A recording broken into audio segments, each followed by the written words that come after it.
Hi மக்களே, வணக்கம். நான் உங்கள் உஷா பாலாஜி பேசுகிறேன். எல்லோரும் எப்படி இருக்கீங்க? இன்றைக்கி நம்ம பார்க்க போகிறது ஒரு டஸ்கி ஸ்கின் மேக்கப். அவங்கள நம்ம எப்படி வெள்ளையாக இல்லாமல் இவ்வளோ ஷைன் லுக்காக காட்டியிருக்கோன்றதை இப்போ பார்க்க போகிறோம். ஸோ கொஞ்சம் போஸ்லாம் ஓப்பனில் இருந்தது, ஆனால் நம்ம ஒன்றும் பிரச்சனை இல்லை.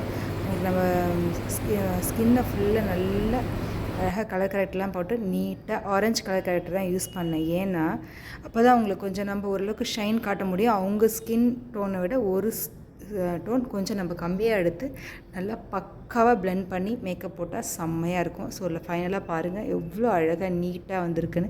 டஸ்கி ஸ்கின்லாம் ரொம்ப பயப்படாதீங்க. ஐயோ மேக்கப்லாம் போட்டால் பயங்கரமாக ஹெவியாகிடுமோ அப்படிலாம் கிடையவே கிடையாது. நீட்டாக இருக்கும். ஸோ பயப்படவே வேண்டாம். லைட் ஷைன் லுக் மட்டும் கொடுத்தாலே போதும். ரொம்ப நீட்டாக ரொம்ப அழகாகவே இருக்கும். ஸோ அதுக்கப்புறம் அவங்க ரொம்ப ஹாப்பி ஆகிட்டாங்க. ஏன்னா அவங்க ரொம்ப பயந்துட்டாங்க. ஆக்சுவலாக என்கேஜ்மெண்ட்க்கு அவங்க ரொம்ப வேறு மாதிரி ஆகிட்டாங்க போல். ஸோ அதுக்கப்புறம் பார்த்து ஹாப்பியாக நல்லா ஃபோட்டோ ஷூட்லாம் பயங்கரமாக பண்ணாங்க. Thank you so much. கண்டிப்பாக வாங்க.